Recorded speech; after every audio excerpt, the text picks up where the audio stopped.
Good evening. I'd like to welcome you to Citizen Joe. And this evening, my guest is Steve Charney, a Woodstock resident who's a ventriloquist, magician, children's book writer, family entertainer, and many more things, and soon to be a writer of adult fiction. Well, I am the writer, soon to be a published writer. Right. This is true. But one of the things I was very interested in is how you ended up in Woodstock so many years ago. What is it, 30 years ago? 78. 78. So that's what, about 35 years ago. And how you got it together to make a living in such a fascinating venue of fields. Okay. First of all, thank you so much for having me on your program. I was here about 12 years ago. Yes. Okay. Okay, so let's see. I was a... Where were you from initially? I grew up in Queens, and I went to school in Philadelphia, and I quickly realized that I wanted to move to the country. At some point in Philadelphia, I was a city boy, real Manhattan guy and everything else. I decided I wanted to move to the country, and I moved to Pennsylvania Dutch country, which was... Reading? Yeah, right around Reading, Kutztown. Such a mistake. I mean, I had no idea that there was country in this country. And then I was visiting somebody in Woodstock one day, and I went, oh, this is where I was supposed to be this whole time, because I was a hippie. You know, I was a major hippie. So, remember hippies? Yes. Yes. Were you a hippie? No, I could never say I was. No, you weren't a hippie? Not my thing. Anyway, so I walked into town, and the first thing I saw, I said, oh my goodness, this is where I belong. So I moved up here, and as soon as I could. And I went, this is the country I was supposed to be in, where I was with PLUs, people like me. So, and... But how did you think you would ever make a living up there? That's one of the I great didn't challenges. care. I was a bum. I was making a living digging ditches and carpentry, sort of small jobs. Really? And just anything, odd jobs. I was really at a loss, even though I got my degree in photography. I didn't take one picture after I graduated. I was wasting my life. I was having fun, but I was wasting my life. And I got here, and I ran into Jerry Gilman, who was the owner of WDST. It was just starting. And WDST, for those people who don't know, it's a radio station in Woodstock. This show goes further afield than the Hudson Valley now. So, that station began back in the late 70s? 1980. Oh, no. And when I knew him from when I was a kid. And I said, can I do a show for you? And he said, sure, what do you want to do? And I went, I don't know, how about a kid show? And he went, great. Are you going to know what to do after the first week? And I went, yes! And I had no idea what I was going to do. And I just started doing it, and then I suddenly went, maybe I can perform in front of people, too, because I always dabbled in little magic tricks, and I played my little guitar, funny songs, and I had a friend who once said, hey, can you do that for my nephew or niece? And I went, yeah, you're going to pay me? And he went, yeah. I said, how much? He says, $15. I went, $15? That's incredible! I was like making $3 an hour, like digging ditches and dishwashing. So I went... So you really did those things? Dishwashing, yes. I was a dishwasher. I won just these odd jobs, anything and everything. I was a bum. I also played guitar. I played at Joshua's. I played the guitarist at Joshua's for about 2 years. So, anyway, to make a long story longer, I basically started performing in front of people when I realized how much money I could make. And the radio program, which was a kid show, masqueraded as a kid show, really as a family show. I started writing for, and then Harry came, because I'm also a ventriloquist, as you well know, and that didn't start right away. I was doing my show, and I was desperate for material, because I had no idea. An hour every week, I had no idea what I was going to put into this thing. And one day I went to the library, and I pulled out this book on how to do ventriloquism, and there were some pages there with scripts, comedy scripts. And I went, all right, I'll just read directly from the book. So I did, and I had a little voice, and the character's name was Harry in the book. And that week somebody said, hey, I love that little character. Bring that character back. And so a few weeks later I brought him back, and then he started taking over the show, and then he became my co-host. And then when I started performing, people who listened to the radio show would say, where's Harry? We don't care about you, because I was just doing magic and playing music. And is that when the New Yorker, the New Yorker magazine did a profile? The New Yorker did a profile in 1985. Okay, so you were sort of on your way doing what was? Why do you think they asked you to be? Yeah, I asked them the same question. It's like they have some pretty high-powered people there. Yeah, I said, why aren't you doing Henry Kissinger? Why are you doing me? I was crappy little, TV kid show in Woodstock. But it was a very interesting article, actually. That's a long time ago. Well, he said he lived in Rhinebeck. He was coming up on the weekends. His name was Pat Crow, and he says, who would you rather read about, you or Henry Kissinger? I went, okay, point taken. And he did this great article on me, and the New Yorker is so impressive. I mean, when they went through every single word of that article before they published it and made sure it was all correct. You know, that they made that movie, I think it was Big City, Big Lights, about the New Yorkers. Well, fact-checking. Fact-checking. For those of you out there who are under the age of 30, there was a time when people checked facts and didn't rely on Twitter and Facebook. Yeah. But they would go through this whole thing, and I remember they had me on the phone for hours. They would say, okay, so you said that you play Alan Sherman. Is that A-L-L-E-N or A-L-L-A-N or A-L-A-N? And I would say, and if I didn't know, they said, okay, we'll check with somebody else. And they said, now you mentioned, Les Gerber. Is that Gerber with an, just every single sentence of this article. I was an editor in book publishing. That's the way people used to do things. Yeah. People once cared about that. Yeah. But they also would, but I'll tell you, I have had articles written about me, and I've never had such a, this was the only article I've ever read where I wasn't like, you got it all wrong. They don't know what they're doing. This one was just right on. Okay. So tell me, so the money started coming. You started being able to stop digging ditches. Yes. And carpentry, and you started being able to do this as a career. Yes. Right? Slowly you build up a business. That's what you do. You build up a business. And you ended up also on Northeast Public Radio with a show at one point, right? I left DST and I went to WAMC, which, as you know, is a monster station, public radio out of Albany. And then I was doing it every day, a half hour every day. It was a great beast that had to be fed. And, I was learning my craft, and that's what I did. I've written thousands and thousands of pages of comedy sketches. I've written 1,000 songs. A lot of times I'd write a song, I'd do it for the radio show, and I'd put it in the file cabinet, and that was the end of it. I never brought it out again. And I collect comedy records. I would just go to yard sales everywhere. People would send me stuff. And so between comedy records and original comedy sketches, with voice characterizations. Hello, a guy like this, Dr. Fenstermacher. And on the radio, of course, you're creating this whole world. The thing about that radio program, and it's barely existing now, is that at that time, it was within context of what went before. There was the golden age of radio, remember? The golden age before television.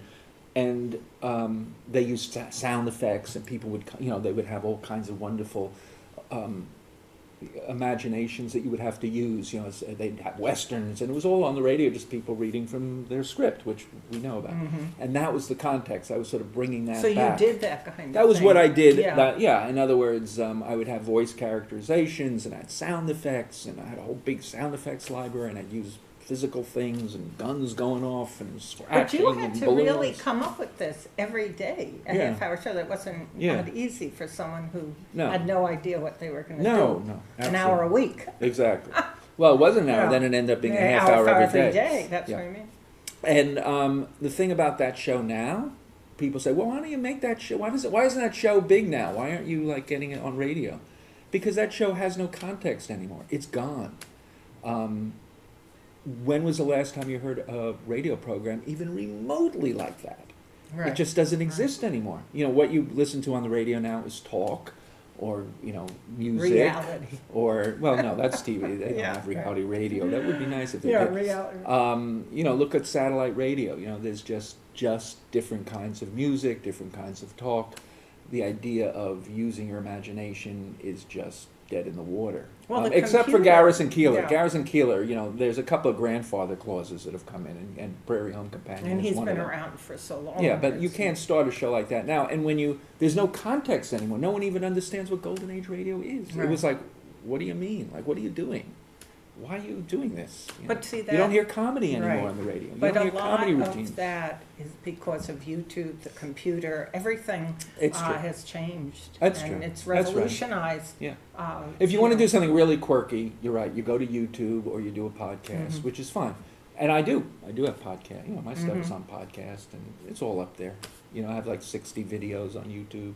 But I think some of this will return. There's certain retro sort of From periods. your that voice will to come. God's ear. No, it will.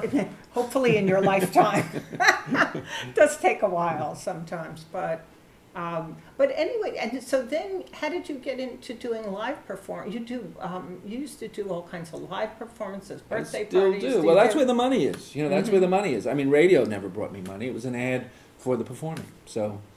But how do you market yourself like that? I mean, did you know? I started about doing a that? lot of schools, and when you do schools, you do educational programs. So I still do Harry. I do magic because I'm very much into magic. I've written 5 or 6 how-to books on magic that have been published.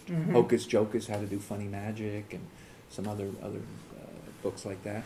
And basically, I just squeeze my regular show into an educational format, which happens to be either promoting literacy, because I'm also a children's writer, eating healthy, or anti-bullying, which is a hot button now. And so I send out emails to about 2,500 schools every month, and PTAs and things, and they call me up and show up at the school. I did one yesterday, and What was that? it was anti-bullying. Okay. And it was for But small kids, do you elementary know school. anything about that? Do I know anything about anti-bullying? You don't have I was. kids, Are you right? kidding? I was the biggest bully of all. No, were you bullied? How does anybody know? No, I don't know. You I go mean, on the line. You go online and you see videos. And I mean, once the schools decided they wanted to emphasize bullying and trying to stop it, this is really a hot button subject now. Right. Well, people are dying. Yeah, I mean, yeah. it's pretty crazy. So once I understood that, I went, wow. So I have to do my research, and I did a lot of research, and I looked at a lot of specials, and I went all over the computer. You can find it, and then you cobble something together. In my case, I came up with 5. I created what is it called? When a letter is like MAD, Mothers Against Drunk Driving. It's a acronym. Yeah, and this word is BBBBT. You got to keep it enjoyable for the kids. And the first one is bullies, avoid them. Be brave, battle the bullies. Be confident, be friendly, and tell someone. And so I take each one of those and I do a magic trick, or I sing a song. Harry comes out and he discusses it, and it's all goofy and all funny, but there's still a very strong message there. Yeah. How these are the things to fight bullies with. First, avoid them, and second is if you're being bullied, you avoid them. If you're seeing bullying going on, if you can get people together to stop the bullying, that would be nice. Bullies like to pick on people who are not confident, so believe in your powers. Be friendly, because you surround yourselves with friends, and that also protects you against the bully. And if you're being bullied, tell someone. So. No, it's funny because it reminds me when my son is 29, but I remember he would talk about it on the bus. The kids would take people's hats and take things from them, their clothes. And I remember him saying, he doesn't get upset. He just lets them take it. But the kid that starts to cry or gets really upset is the one that they always pick on. And I thought, this stays in my mind. This goes back 20 years. But I always remember that. And I always thought you could add something to that. Don't let them know it bothers you. Yeah. You know, Well, that's it's like, true. it's Well, one of the like- things I do have is Harry puts me down. He starts putting me down. He's very good at dissing me. You know, he'll say, you know, Steve, you have beautiful hair. I go, oh, thank you. He goes, coming from each nostril. You know, yeah, that kind of. or you're ugly. I say something nice. He says, all right, you're kind. I go, thank you. You're kind of ugly. Yeah. And yeah. then I say, this is not what bullying is about. And he says, actually it is. He says, because you and I are the same person. You're poking fun at yourself. And if you're poking fun at yourself, you're showing that you're not taking yourself too seriously. And that's very important when bullies are trying to get your goat, if they see that you're not upset. Mm-hmm. So that's Yeah. one of the things No, we do. hey, it's like you have to be an amateur psychologist to what you do as well as a Yeah. performer. I Yeah. mean, it's really Yeah. odd.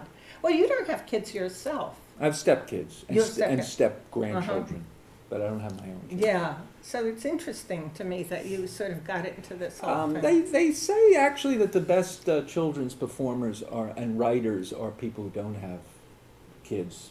They never grew up. They never That's won a true. They competition. don't become parents, and so they can really talk on the level of the kids. Right. I mean, this has been I'm a one-trick pony. You know, I mean, I know how to make kids like me, and I turn that into cold hard cash. No. Well, for all those people out in the suburbs who want to move to a small town and make a living, you know, you're sort of an interesting role model. But Yeah, you well, know, I'm it's slowing down. Somebody has Yeah, to come up some of behind the me younger now. people, So yeah. there's an opening there right now. Slip in. You might want my an job. apprentice, right, to learn your trade. No, it's interesting to me also that you've sort of really switched into writing mystery. And Yeah. how did that come about? That came about because of you. Me? Moi? No, really. No, about 15 years ago, my father sent me a chapter, and he says, here's a chapter, and it was Steve and Harry, Uh-huh. which is my dummy Harry, and there was a murder as he's You mean performing he in a wrote comedy this- club. he He wrote wrote this this first chapter. chapter, and he says, now you write the second one.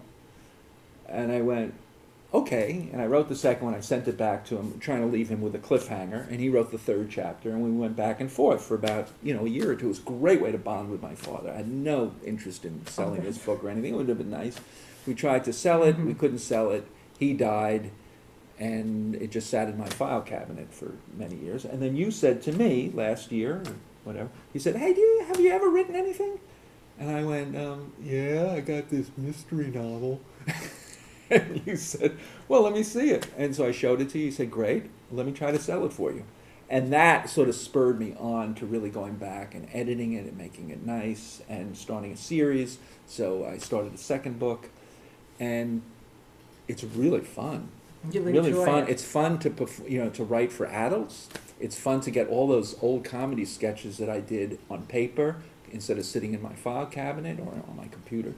And so I'm having a blast with it. Oh, that's great. So you finished one. Finished one. We're almost finished with the second one.